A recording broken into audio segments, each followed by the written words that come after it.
Good morning, Rajitha ബാലുവാണേ. ഇന്നും മോഹന ഓർക്കിഡ്സിൽ നിന്നുമുള്ള ഒരു കുഞ്ഞു എപ്പിസോഡുമായിട്ടാണ് വന്നിട്ടുള്ളത്. നമ്മുടെ വ്യൂവേഴ്സ് ചോദിച്ചിട്ടുള്ള 1-2 ചോദ്യങ്ങൾക്കുള്ള മറുപടി വീഡിയോ കൂടിയാണ് ഇത്.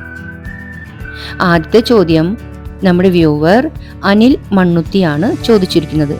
അദ്ദേഹം ചോദിച്ചിരിക്കുന്നത് അദ്ദേഹത്തിന് കുറച്ച് സീഡ്ലിങ്സ് ഉണ്ടെന്നും അവയുടെ ഇലകളിൽ ലൈറ്റ് വൈറ്റ് കളർ കയറി ആ ഭാഗം ചീഞ്ഞു പോകുന്നു എന്നുമാണ്. എന്താണ് ഇതിന് കാരണമെന്നും എന്താണ് അതിനുള്ള സൊല്യൂഷൻ എന്നുമാണ് അദ്ദേഹം ചോദിച്ചിരിക്കുന്നത്. അദ്ദേഹത്തിന് മോഹനേട്ടൻ നൽകിയിരിക്കുന്ന മറുപടി കേട്ടാലും.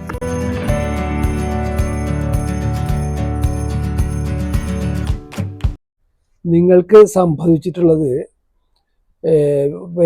നേരിട്ട് വെയിലടിച്ചതാണ്. അല്ലാതെ ഇപ്പം ഈ വീഡിയോയിൽ കാണിച്ചുള്ള ചെടികൾക്ക് യാതൊരു കേടുമില്ല. അപ്പോൾ നേരിട്ട് വെയിലടിക്കുമ്പോൾ ഉണ്ടാവുന്ന ഇലകളിലേക്ക് ഇതുവരെ വെയിലടിക്കാണ്ട് ആ ഭാഗത്ത് വെയിൽ വന്ന് വെയിലടിച്ചപ്പോൾ ഇല പൊള്ളിയതാണ്. വേണമെങ്കിൽ അവിടെ നിന്ന് സ്ഥലം മാറ്റി വയ്ക്കാം, ഇല്ലെങ്കിൽ അതായിരുന്നാലും കുഴപ്പമില്ല. പക്ഷെ പൊള്ളിയ ഭാഗത്ത് വീണ്ടും അടിച്ച് ഒന്നുകൂടി ആ പൊള്ളൽ കൂടും. ചിലപ്പോൾ മഞ്ഞ നിറം വന്നിട്ട് അത് സാവധാനം മഞ്ഞ നിറം വരാനും സാധ്യതയുണ്ട്. മഞ്ഞ നിറം വരാണെങ്കിൽ അയാല മുറിച്ച് കളയാം. മറ്റൊരു കേടും അവിടെ കാണുന്നില്ല. പിന്നെ ചീഞ്ഞു പോയെന്ന് പറഞ്ഞത് നേരത്തെ വന്ന അടിയിലത്തെ ഇലയായിരിക്കും, ആ മുറിച്ച് കാണിച്ചുള്ള ഇലയില്. അത് രോഗമൊന്നുമില്ല, ചെടിക്കൊക്കെ സംഭവിച്ചു. പിന്നീട് ഇല ചെയ്യാൻ സാധ്യത ഉണ്ടായിരുന്നുണ്ട്. ഇപ്പൊ നിലവിൽ നിങ്ങളുടെ ചെടികൾക്ക് യാതൊരു കേടില്ല. അടുത്ത സംശയം നമ്മുടെ സ്ഥിരം പ്രേക്ഷകയായ ഒരു ഓർക്കിഡ് ലവറുടേതാണ്. അദ്ദേഹം ചോദിച്ചിരിക്കുന്നത്, എന്റെ കയ്യിൽ കുറച്ചധികം ഡെൻഡ്രോബിയം ചെടികളുണ്ട്. പലവട്ടമായി പൂവുള്ള ചെടികൾ മേടിച്ചതാണ്. ജൈവവളമായ കടലപ്പിണ്ണാക്കിന്റെ തെളിയാണ് വളമായി കൊടുത്തുകൊണ്ടിരുന്നിരുന്നത്.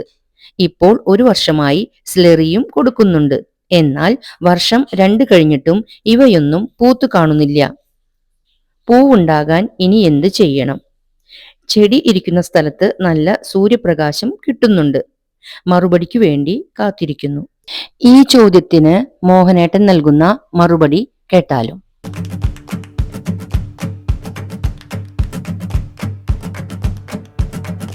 നിങ്ങളുടെ ചെടിക്ക് 2-2.5 വർഷത്തിലേറെ പഴക്കമുണ്ട്.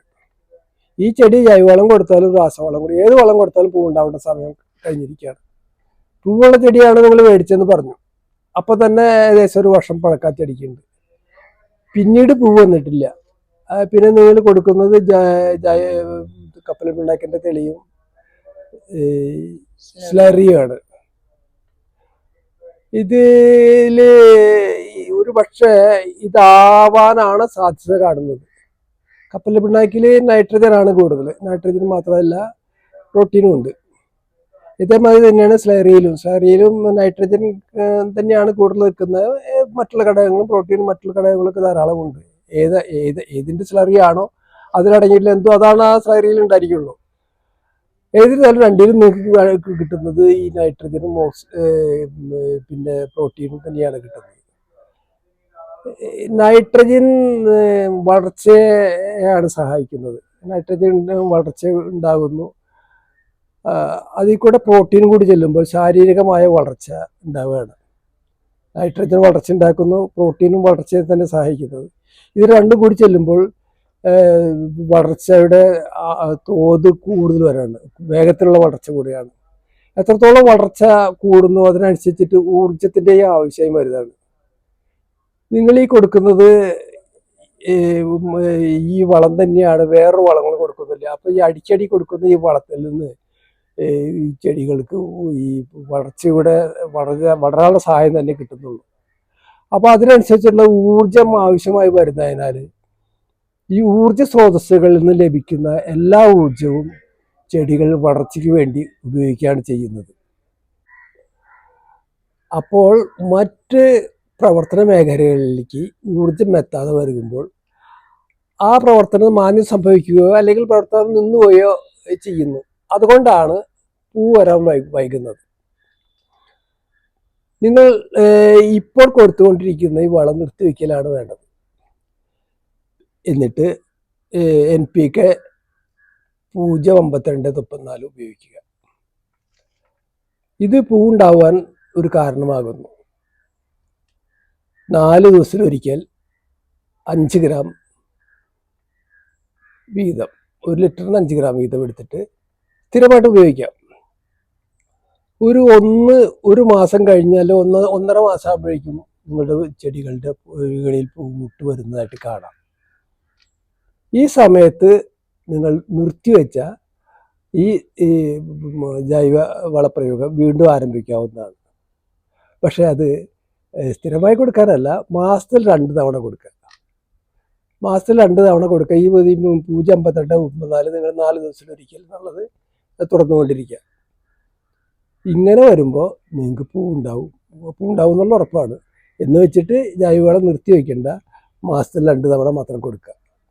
ഇത് ഈ പറഞ്ഞ ജൈവവളം കടലപ്പിണ്ണാക്കിൻ്റെ ഉപയോഗിക്കുന്ന ആൾ കടലപ്പിണ്ണാക്കും സ്ലറി ഉപയോഗിച്ചിട്ട് ചെടി പൂ വരാതെ വന്നവർക്ക് വേണ്ടി മാത്രം പറഞ്ഞതാണ്. കാരണം വളത്തിൽ നൈട്രജനും പ്രോട്ടീനും മാത്രം ചെന്ന് ചെടികളുടെ വളർച്ച മാത്രമായി മാറി പൂ ഉണ്ടാവാതെ വന്നപ്പോൾ അവർക്ക് വേണ്ടി ചെയ്യാൻ വേണ്ടിയിട്ടാണ് 0.52-34 പറഞ്ഞത്.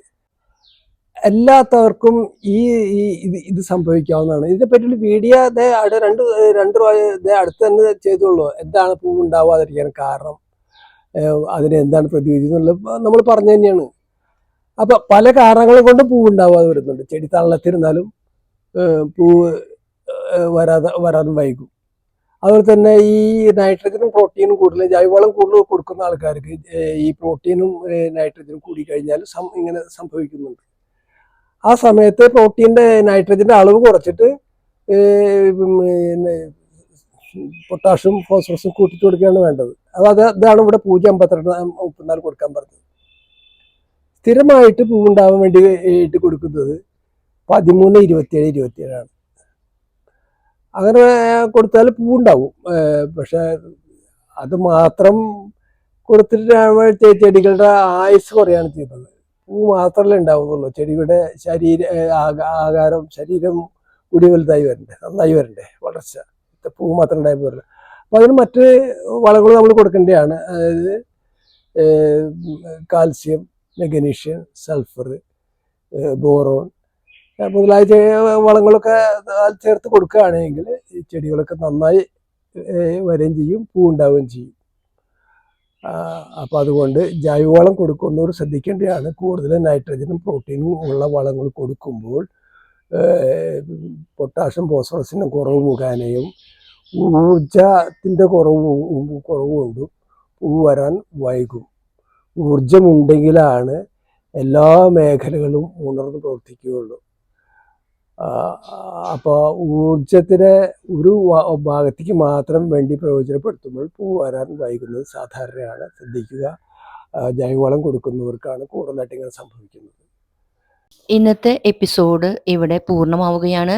അടുത്ത വീഡിയോയിലൂടെ ഇനിയും കാണാം എന്ന പ്രതീക്ഷയോടെ. Till then take care. By.